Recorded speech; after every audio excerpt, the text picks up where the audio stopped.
এই টাকলা ছেলেটা বিয়ে করার জন্য অনেকদিন ধরে মেয়ে খুঁজছে আর কেউ তাকে বিয়ে করতে রাজি নয়। আর তার এই লাইফটা যেন চিনি ছাড়া শরবতে পরিণত হয়েছে। কিন্তু ভাগ্যক্রমে একটি মেয়ে তাকে বিয়ে করতে রাজি হয়, কিন্তু ছেলেটা জানতে পারে এর আগে নাকি ওই মেয়েটির বিয়ে হয়েছিল।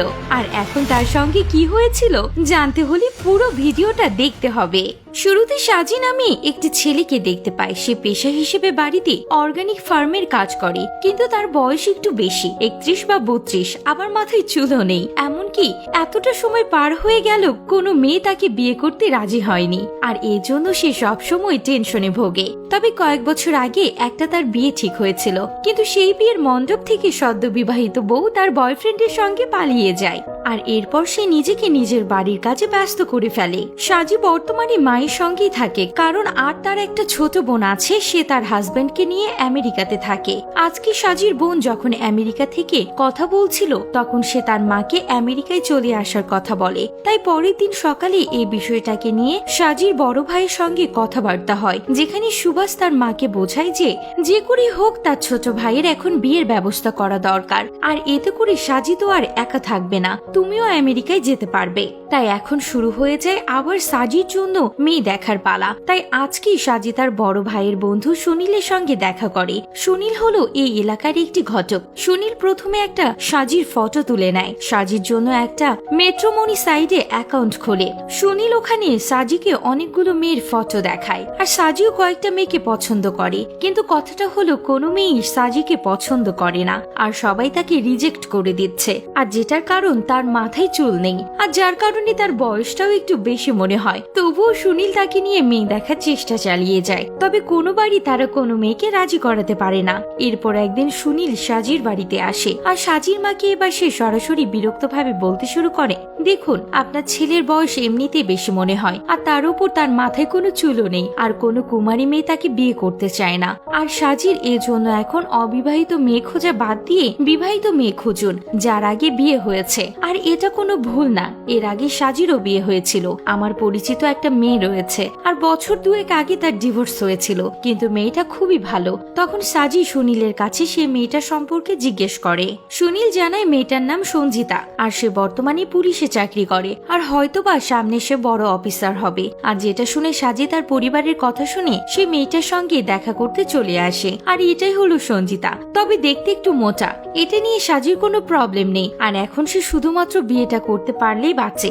সঞ্জিতা তাকে জানায় আগের বিয়েটা তার কেন বেশি দিন টিকেনি। আসলে তার একটা বড় বোন ছিল, কিন্তু তার বড় বোন নিজের বয়ফ্রেন্ডের সঙ্গে পালিয়ে গিয়েছিল, আর যার কারণে পরবর্তীতে সঞ্জিতার বাবা তাকে অল্প বয়সে বিয়ে দিয়ে দেয়। কিন্তু পরবর্তীতে সঞ্জিতার হাজবেন্ড তার উপর অনেক অত্যাচার করতে শুরু করে, আর প্রতিদিন তাকে ছোট ছোট কারণেই মারতে শুরু করে। সহ্য করতে না পেরে একসময় তাদের মধ্যে বিচ্ছেদ হয়ে যায়, কিন্তু সে এখন তার জীবনটাকে নতুন ভাবে সাজাবে। এরপর তারা একে অপরকে পছন্দ করে, আর পরবর্তীতে সাজি তার পরিবারকে নিয়ে সঞ্জিতার বাড়িতে পৌঁছায়। ওখানে কথাবার্তা বলার পর তাদের বিয়েটাও পাকাপাকি হয়ে যায়, আর এরপর থেকে তারা প্রায় প্রতিদিনই একে অপরকে দেখা শুরু করে। তারা সময় কাটাতে শুরু করে, আর যার মাধ্যমে তাদের সম্পর্কটাও ভালো হয়। আর এভাবে একদিন সাজি জানতে পারে সঞ্জিতা কেন এই পুলিশের পেশাটাকে বেছে নিয়েছে। আসলে সে মূলত একটা কারণে এই পুলিশের চাকরিটি করছে, যেটা হলো তার এক্স হাজবেন্ড। তার ইচ্ছা সে যদি কোনোদিন সুযোগ পায় তার হাজবেন্ডকে এমন কেলান কেলাবে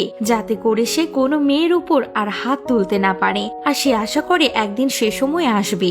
আর এরপর খুব ছোট্ট করে সাজি আর সঞ্জিতার বিয়েটা হয়ে যায়। তারপর সেই রাতে সাজির বড় ভাই সাজিকে ডেকে এনে বলতে শুরু করে, দেখ ভাই, তোর বয়স কিন্তু অনেক বেড়ে গিয়েছে, তাই ফ্যামিলি প্ল্যানিং এখনই করে নে, আর পরে কিন্তু কোনো সময় পাবি না। আর এই বিষয়টাই সাজি সঞ্জিতার সঙ্গে গিয়ে শেয়ার করে। সঞ্জিতার কথাতেই বোঝা যায় সে এই বিষয়টাতে রাজি। আর এরপরে তারা সেই রাতে দুজনে একসঙ্গে টাইম স্পেন্ড করে। আর দেখতে দেখতে প্রায় পার হয়ে যায় 3টা বছর, কিন্তু তারা এখনো কোনো সন্তান লাভ করতে পারেনি। আর এজন্যই তাদের মানুষের নানান কথা শুনতে হয়, কারণ ভারতীয় সংস্কৃতিতে সন্তান না হওয়াকে অপয়া বলে মনে করা হয়। তাই সাজির বড় ভাই সুভাষ এবার সাজিকে ভালো মতো বোঝায়, যার কারণে পরের দিন তারা দুজনে হাসপাতালে টেস্ট করানোর জন্য আসে। এরপর দুজনের কাছ থেকে প্রয়োজনের স্যাম্পল কালেক্ট করার পর তাদের টেস্টের টেস্টের রেজাল্ট চলে আসে। তখন সাজি সঞ্জিতাকে জিজ্ঞাসা করে, যদি আমার কোনো কমতি ধরা পড়ে তাহলে কি তোমার ভালোবাসা একই থাকবে? তখন সঞ্জিতা সাজিকে বলে,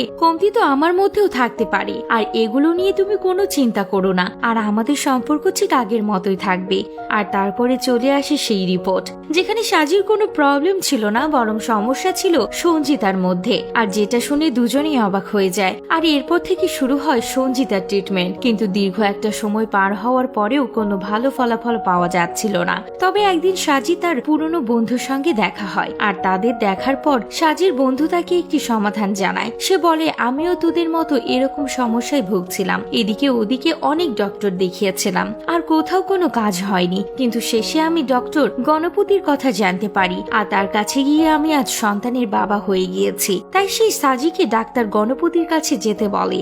সে অনুযায়ী সাজি আর সঞ্জিতা ডক্টর গণপতির কাছে দেখা করতে যায়, যেখানে তাকে সবকিছু খুলে বলার পর তাদেরকে চিকিৎসার বিষয়ে কথা বলতে শুরু করে, এবং শুরু হয়ে যায় তাদের দুজনেরই চিকিৎসা। এরপর তাদের কাছে হঠাৎ একদিন সুখবর চলে আসে, আর সঞ্জিতা লক্ষ্য করে সে মা হতে চলেছে। আর সাজি যখন জানতে পারে, তার কোনো আনন্দের সীমা থাকে না, আর দুজনের লাইফ খুব আনন্দে কাটতে শুরু করে। আর অবশেষে এত বছর পর তাদের সন্তান আসতে শুরু করেছে। কিন্তু হয়তোবা ভাগ্য তাদের সহায় ছিল না। একদিন সাজি যখন সঞ্জিতাকে নিয়ে ডক্টর গণপতির কাছে চেক আপ করাতে চায়, তখন সঞ্জিতার মোবাইলে একটা কল আসে, যেখানে সঞ্জিতার বাবা একটা লটারি জিতেছে, তার পুরস্কার নাকি 50 লাখ টাকা।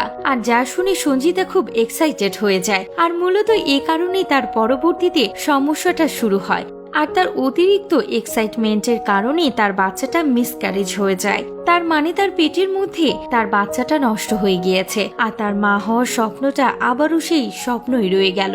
তবে সেখানে সাজি তাকে বোঝায় সে যেন ভেঙে না পড়ে। আর পরবর্তীতে দুজন আবার সে ডক্টর গণপতির সঙ্গে দেখা করে। ডক্টর তাদেরকে জানায় আসলে সঞ্জিতার মেজর কোনো সমস্যা নেই, তার শারীরিক কিছু ত্রুটির কারণে গর্ভধারণ করার ক্ষমতা অনেক কমে গিয়েছে, যার কারণে প্রথমত তার গর্ভধারণ করার চান্স কমে যায়, আর দ্বিতীয়ত যদি সে গর্ভধারণ করেই ফেলে তবুও তার মিসক্যারেজ হয়ে যাওয়ার চান্সটা বেশি থাকবে, অর্থাৎ তাদের সন্তান হওয়ার চান্স 1%-এরও কম।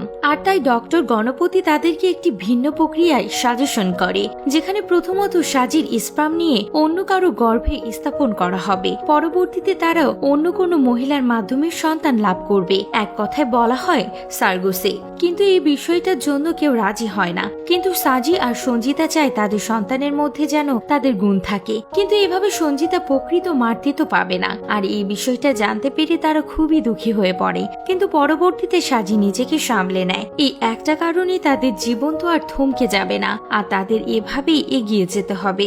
এবার সুভাষ তাদেরকে জানায় তাহলে তারা একটা বাচ্চাকে দত্তক নিক। কিন্তু এখানে সাজি কিছুটা ভিন্ন মত প্রকাশ করে। সে বলে আমাদের সন্তান নিয়ে এই কারণে তারা বড় হয়ে আমাদের বৃদ্ধাদশায় দেখাশোনা করবে। কিন্তু আমি মনে করি এটা ঠিক নয়, কারণ তাদেরও একটা জীবন রয়েছে, আর তাদের উপরে আমাদের জীবন চাপিয়ে দিতে পারি না। কেন সেখানে আমরা নিজেদের দায়বদ্ধতা তাদের উপরে রাখবো। আর এখন যেহেতু একটা বিষয় আমি বুঝতে পেরেছি, তাই সন্তান না থাকার কারণে আমার কোনো সমস্যা নেই। আর এই বিষয়টা সে পরবর্তীতে সঞ্জিতাকে বোঝায়। ফলে সঞ্জিতা তার পরবর্তী লেখাপড়া শুরু করে দেয়। তার কারণ হলো তাকে অনেক বড় অফিসার হতে হবে। এরপর একদিন সাজি তার বন্ধু সুনীলের সঙ্গে একটি বিয়েতে যায়। সেখানে তার একটি পুরনো বন্ধুর সঙ্গে দেখা হয়, যে কিনা একটি বিদেশিনীকে বিয়ে করেছিল।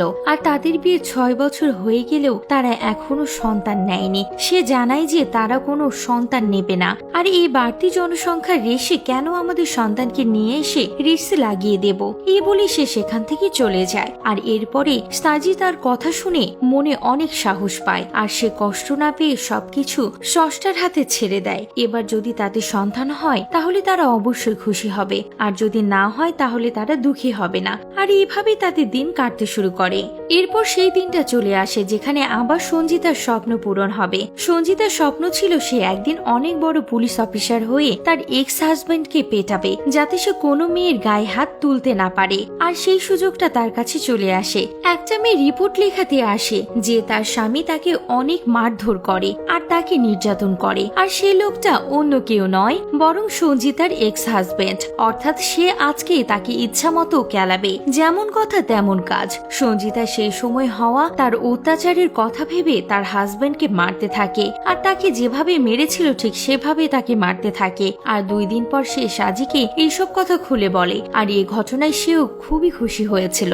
দিনকাল তাদের খুব সুন্দরভাবে যাচ্ছিল আর ঠিক কয়েকদিন পর তাদের কাছে আরো একটা সুখবর চলে আসে, যেখানে সঞ্জিতা হঠাৎ একদিন প্রেগনেন্সি চেক করে এবং তার প্রেগনেন্সি কিটটা সাজিকে দেখায়, আর যাতে সেও বুঝে যায় কোনো চিকিৎসা ছাড়াই প্রাকৃতিক ভাবে একটা নতুন মেহমান তার বাড়িতে আসতে চলেছে। প্রথমত তাদের দুজনের কেউই এই বিষয়টা বিশ্বাস করতে পারছিল না, তাই সঞ্জিতা আলাদা আলাদা কোম্পানির প্রেগনেন্সি কিট বের করে আর টেস্ট করে, আর প্রত্যেকবারই তা পজিটিভ বের হয় আর তাদের খুশিটা দ্বিগুণ বেড়ে যায়। আর এরপরে এই ঘটনার 15 মাস পরের দিন দেখানো হয় বর্তমানে তাদের ছোট্ট একটা ছেলে রয়েছে, আর তারা ডক্টর গণপতির সঙ্গে দেখা করতে যায় আর এই সন্তান প্রাপ্তিতে সেও খুশি হয়। এরপর সাজি জানাই মাঝে মাঝে কিছু বিষয় আমাদের স্রষ্টার উপর ছেড়ে দেওয়া উচিত, আর এখানে এই সিনেমার গল্পটি শেষ হয়ে যায়।